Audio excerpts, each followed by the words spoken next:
These words are water.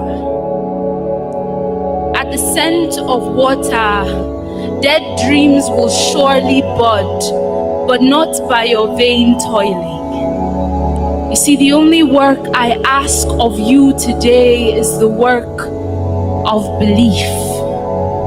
Do you still believe? We suckle sunlight. Even at night, we feast on its reflection, and it begs the question, who put all of this light here? You see, it is questions like these that allow our hearts room for faith, that allow us to truly face the sun and see clearly. But then comes the eclipse. A husband dies. A friend gives into jealousy and does evil, so we stop believing the sun. Even though it still shines just as bright, even though it is merely out of sight, our eyes are clouded with pain and we don't know what to do. But I guess Father Abraham dealt with all of this too. He even allowed the Lord change his name to give us foreigners the same faith.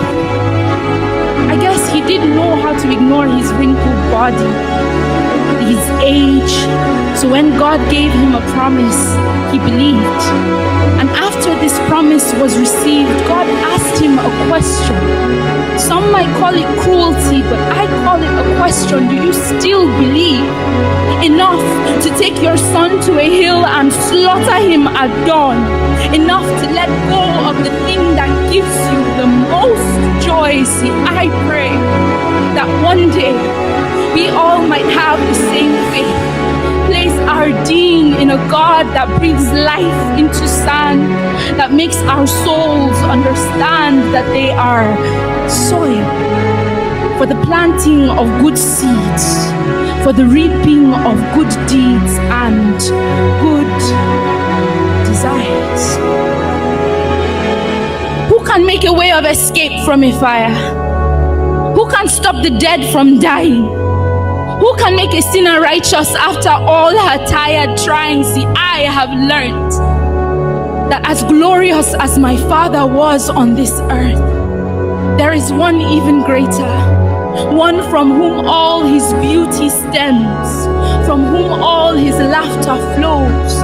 And like a plucked rose, my Father's body was made to wilt so that his spirit could thrive. Mother, I promise that in the face of God's mercy, human strength cannot survive.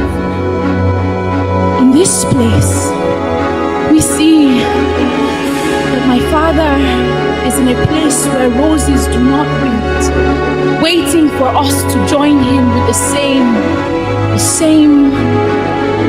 faith.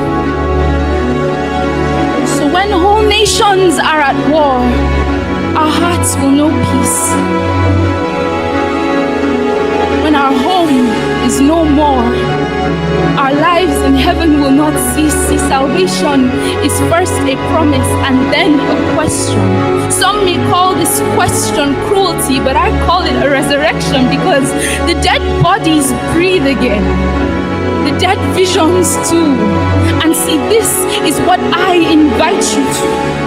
An imagination flooded with light, in the hopes that we might escape this dunya's corruption by a simple answer to God's question. Yeah,